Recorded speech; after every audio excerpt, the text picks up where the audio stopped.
लेकिन बलिदान का तरीका आज बदल गया है। मारते हुए मर जाओ, अपने को सुपुर्द मत करो दुश्मनों को या गिरे हुए लोगों को। और भी तो भाई इनसे भी थोड़ा सतर्क रहो, ये नाग हैं, ये डस लेंगे, ये नागों से बचो। और जिस दिन तुम छाती चौड़ा करके अलट लेके निकलोगे, उस दिन सारे के सारे तुम्हारे मसाल के सामने, मसाल में आकर के चिराग जैसे मच्छर ये जल जाते हैं, ये सारे जल जाएंगे। हमारे मंदिरों के लिए मुकदमा करना पड़ रहा। कौन सा है? औरंगजेब और तमाम जो थे वो मुकदमा करने गए थे, हमारे तोड़ दिए। शिव जी ध्वस्त है काशी के लिए, मथुरा के लिए, हमें मुकदमा लड़ना पड़ रहा है। अरे ये नोट रख करके घर पे क्या करोगे? मोदी ने एक रात में ख़त्म कर दिया सबको। ये मकान आज क्या बनाओगे? भूकंप आएगा और सारा ये 80 मंजिल के मकान ये सारे गिरने वाले हैं। और ये गुंडे आपसी बदमाश तुम्हारी बहू बेटियों को ले जाएंगे, तुम्हारे धन को ले जाएंगे। इससे एक हो जाओ, एक के पीछे एक, नरसिंहानंद जैसे शेरों के पीछे सारे लग सकते हो।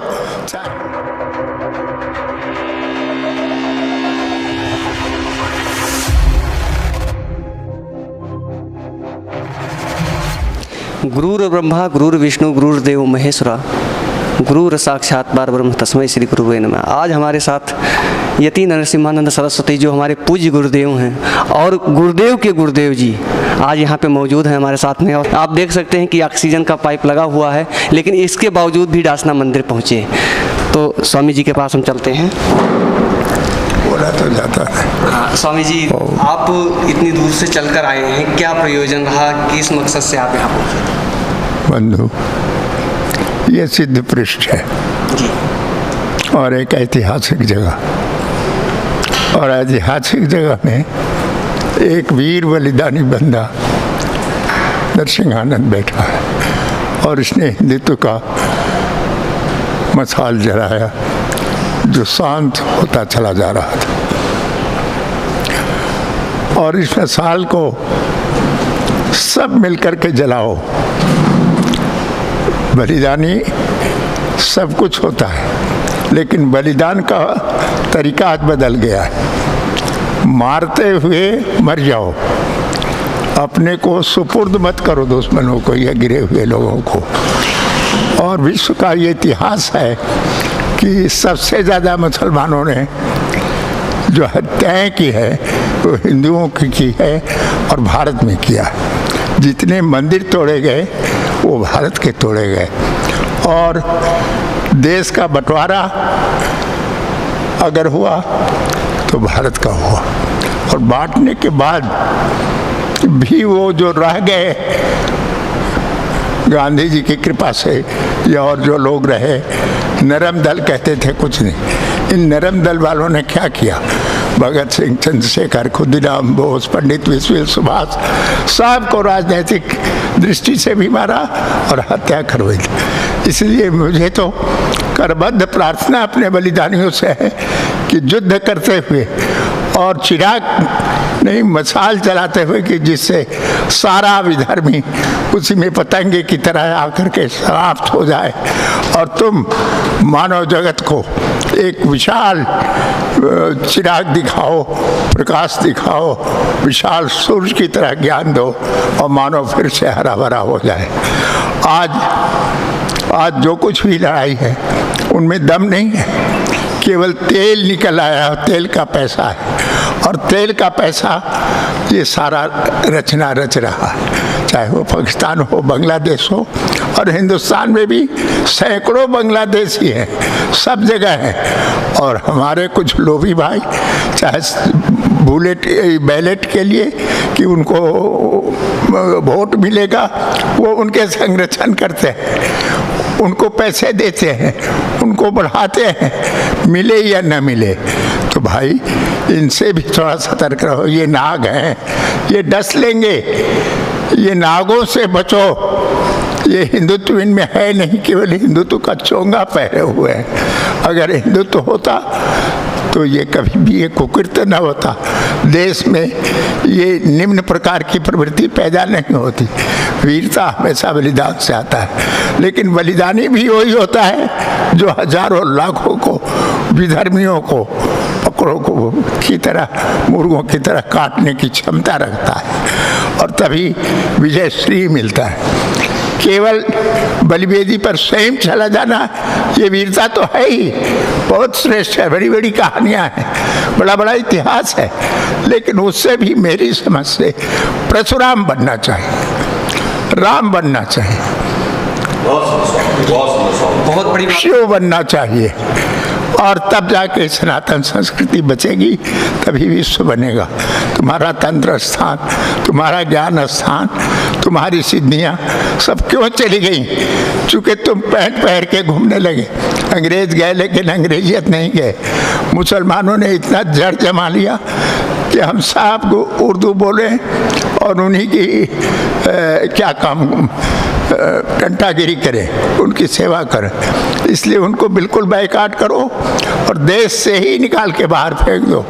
भले हमारे विदेश में रहने वाले भाई जो कमाने के लिए गए हैं वो भारत आ जाए, हम एक शाम खा लेंगे, हम रह लेंगे, लेकिन इनको भारत से, पाकिस्तान से, बांग्लादेश से, बर्मा से, जो हमारे क्षेत्र के ही राष्ट्र के जो अंग थे जो कटते चले गए, इनको जोड़ने की आवश्यकता है। और जिस दिन तुम छाती चौड़ा करके अलट लेके निकलोगे, उस दिन सारे के सारे तुम्हारे मसाल के सामने, मसाल में आकर के चिराग जैसे मच्छर ये जल जाते हैं, ये सारे जल जाएंगे।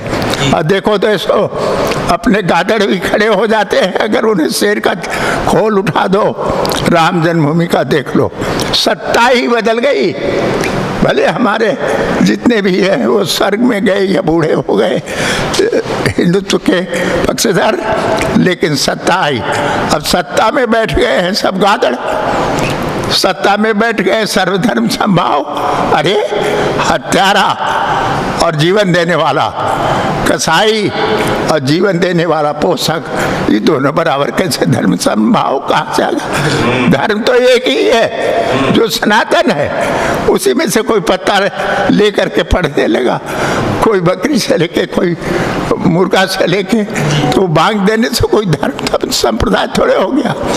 जैसे ये सरदार लोग थे, सरदार केवल हिंदुत्व की रक्षा के लिए, स्थापना के लिए गुरु गोविंद सिंह और तमाम बलिदानियों से बना था, और वो सब अब देश विदेश में जा करके वस्त्र तो जरूर रखा, लेकिन विचार बदल गए, क्रिया बदल गया, राष्ट्रद्रोह में चलने लगे, किसान आंदोलन चलाने लगे।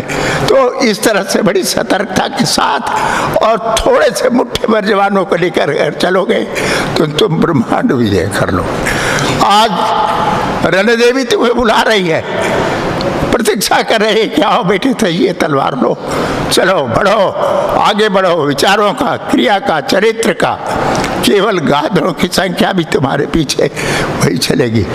हमें उस्ताद बताता था कि जो खाओ पी हो उसको रख दो खंडक में और तुम युद्ध लड़ो, लड़ने के बाद वही खाओ पी तेरी आरती करेंगे, सेवा करेंगे, और वही तुम्हारे सेवक हो गए, रक्षक हो जाएंगे। इसलिए बंधुओं, बिना किसी की निंदा शिकायत किए हुए संघर्ष करो।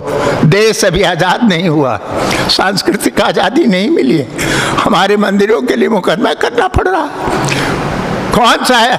औरंगजेब और तमाम जो थे वो मुकदमा करने गए थे, हमारे तोड़ दिए। शिव जी ध्वस्त है, काशी के लिए, मथुरा के लिए हमें मुकदमा लड़ना पड़ रहा है। अरे हमारा राष्ट्र, हमारी आज़ादी, हमारी संस्कृति, हमारा शिव यही तो देख रहा है। कल्याण कब करेगा? कब कल्याण करेगा? जब उसे मिट्टी से उखाड़ करके पहाड़ पर बैठा दो। हमारे वीर कानून, संयम और संविधान, जो संविधान के नाम लेता है, जरा उससे पूछो संविधान की क्या पंक्ति उसे याद है? संविधान का अर्थ क्या? अरे भैया, उन बलिदानियों से सीख लो, शेरों से। तुम बनो परशुराम, बनो तुम, राम बनो तुम, लक्ष्मण बनो, और तब जाकर के ये विश्व बचेगा। केवल देश की बात, हिंदुत्व की बात नहीं है, समूची सृष्टि को बचाने का प्रश्न है। भोगवादी मत बनो, योगवादी बनो, त्याग बनो। अरे ये नोट रख करके घर पे क्या करोगे? मोदी ने एक रात में खत्म कर दिया सबको। ये मकान आज क्या बनाओगे? भूकंप आएगा और सारा ये 80 मंजिल के मकान ये सारे गिरने वाले हैं। और ये गुंडे आपसी बदमाश तुम्हारी बहू बेटियों को ले जाएंगे, तुम्हारे धन को ले जाएंगे। इससे एक हो जाओ, एक के पीछे एक, नरसिंहानंद जैसे शेरों के पीछे सारे लग सकते हो। चाहे वो राज सत्ता में बैठे हो, तुम बंदी को लेकर रक्षा करते का हो। एक दरोगा को मार दिया, 4 बदमाशों ने इकट्ठा होकर के बंगाल में। अरे समूचे हिंदुओं की लाइन। और दिल्ली में एक शर्मा को मार दिया चाकू से गोद के। अरे हिजड़ो शेर हो, शेर शेर बनो, शेर बनो। सब जगह यही देखते हैं। एक दारुल उलूम सारे विश्व को सप्लाई कर रहा है शरारती तत्व और विचारों को। उस कुरान शरीफ को ही पढ़ा दो कि उसमें क्या लिखा है, अपना बाद में पढ़ाना।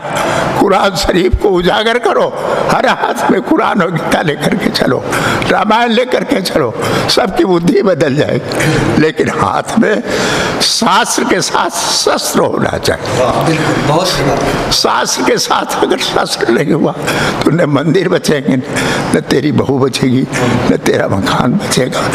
इनकलाब जिंदाबाद। जय भगवती माँ जगदम्बा, जय काली। बोला नहीं जाता। तो आपने